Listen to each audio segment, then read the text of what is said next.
मध्ये सालाबाद प्रमाणे या वर्षी सुद्धा जवळपास 12 ते 14 पालख्यांचं दौंड शहराचा गावचा पाटील या नात्याने मी आताच सर्वांच्या वतीने सहर्ष असं स्वागत केलेलं आहे.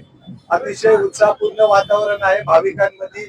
आज विठ्ठलाची एकादशी, या एकादशी निमित्ताने आमच्या परिसरातल्या सर्व पालख्या इथे दाखल झालेल्या आहेत. भीमा नदीला स्नान करून या पालख्या थोड्या वेळाने आपल्या विठ्ठल मंदिरात विसावतात.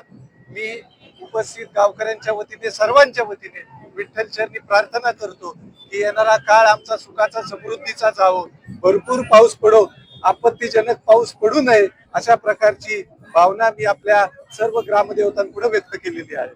त्याच प्रकारे दिल्लीमध्ये आज जे देशभर दिल्लीमध्ये जे आंदोलन चालू आहे, आपल्या जे विद्यार्थी आहेत त्यांच्या न्याय मागण्या आहेत, त्याविषयी सरकारने लवकरात लवकर तोडगा काढावा अशा प्रकारची सुद्धा देखील मागणी मी सरकारकडे करतो.